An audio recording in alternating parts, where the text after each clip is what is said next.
Hello, big boss Malayalam season 7 റിവ്യൂയിലേക്ക് സ്വാഗതം. എപ്പിസോഡിന്റെ ഫസ്റ്റ് തന്നെ എവിക്ഷൻ ആയത് രഞ്ജിത്താണ്. രഞ്ജിത്തിന് പെട്ടെന്ന് എവിക്ഷൻ ആയതുമേ ഷോക്കായി തോന്നുന്നു. ആരോടും ഒന്നും പറയാതെ പുറത്തേക്ക് പോയി, യാത്ര പറയാതെ പോയതുമേ ബിഗ് ബോസ് ടീമിലെ എല്ലാ അംഗങ്ങൾക്കും ഭയങ്കര വിഷമായി.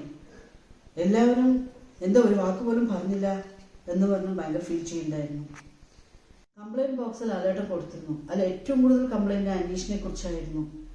എല്ലാവരെയും കംപ്ലൈന്റ് ലാലേട്ടൻ കേട്ടതിന് ശേഷം ആ കംപ്ലൈന്റിനുള്ള ആൻസർ വന്നിട്ട് കോമഡിയായി നമ്മൾക്ക് തോന്നി.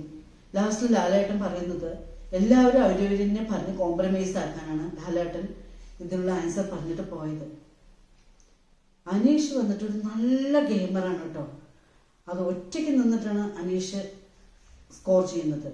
അത് എല്ലാവർക്കും വന്നിട്ട് അനീഷിന് എഗെയിൻസ്റ്റ് ആയിരുന്നു. അത് അനീഷിനൊരു പ്ലസ് പോയിന്റ് ആയിട്ട് നമുക്ക് തോന്നി.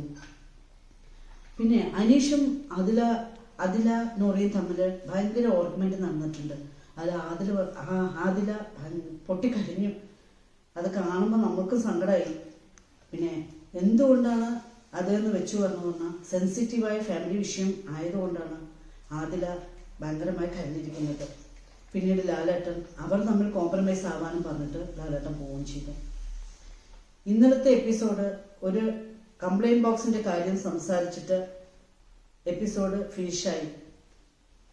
ഫസ്റ്റ് വീക്ക് ആയതുകൊണ്ടാണ് എന്നാണ് തോന്നുന്നത്.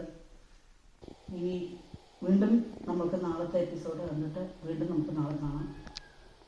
എല്ലാവരും ജയാസ് ലൈഫ് സ്റ്റൈൽ ചാനൽ മറക്കാതെ കാണുക, സപ്പോർട്ട് ചെയ്യുക, ലൈക്ക് ചെയ്യുക, കമൻറ്റ് ചെയ്യുക. ബൈ.